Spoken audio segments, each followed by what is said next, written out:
Dans l'épisode de Plus belle la vie du lundi 18 avril 2022, complètement sous le charme de Gérard, Thomas Séraphine, Carmen, Aurélie Konaté, avance 50 000 € dans l'achat d'un voilier, persuadée que son petit ami la remboursera.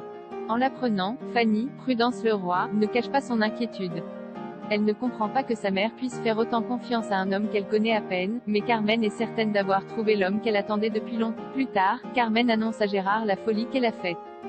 Bouleversé, ce dernier fait un malaise vagal. Il cherche ensuite du soutien auprès de Laetitia, Caroline Rioux. Carmen a dépensé toutes ses économies pour qu'il réalise son rêve, et il ne sait pas comment se sortir de cette mauvaise passe. Lassée, Laetitia refuse de lui venir en aide. Pour pouvoir assister à une fête chez Noé, Florian Le Sieur, Pablo, Marius Blibet, et Sounali, Alix Guidoni, demandent à Charlotte, Agnès Soral, de reporter leur départ au Costa Rica. La mère d'Élodie, Stéphanie Pasterkamp, fait mine d'être attristée, ce qui fait culpabiliser ses petits-enfants.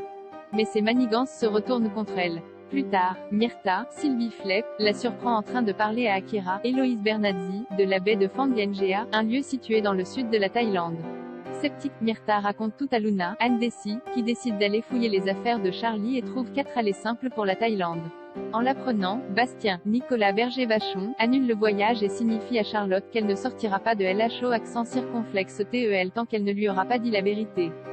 Emma revient à Marseille. Ariane fait une sombre découverte honteuse d'avoir passé la nuit avec Mathieu Lombard. Ariane, Lola Marois, sort discrètement de sa chambre et retrouve Jacob, Christophe Morillon, au Marcy pour le petit déjeuner. Au même moment, Emma, Pauline Bression, rentre d'Australie et surprend Camille, Lisa Cipriani, dans un parc, alors qu'elle est en train de suivre Kevin. Les deux sœurs ont une conversation à cœur ouvert. Emma confie à sa sœur qu'elle lui a pardonné ses erreurs du passé. Touchée, Camille s'ouvre à elle. Elle lui explique qu'elle vit désormais dans un foyer de jeunes filles, a un petit boulot et est même tombée amoureuse. De leur côté, Ariane et Kevin découvrent qu'un jeune policier prénommé Lucas Moreau a disparu avant de partir pour le Mexique. 15 jours plus tard, Ariane en est désormais persuadée, le copycat de Jacob a commencé à tuer à Marseille. Loading widget.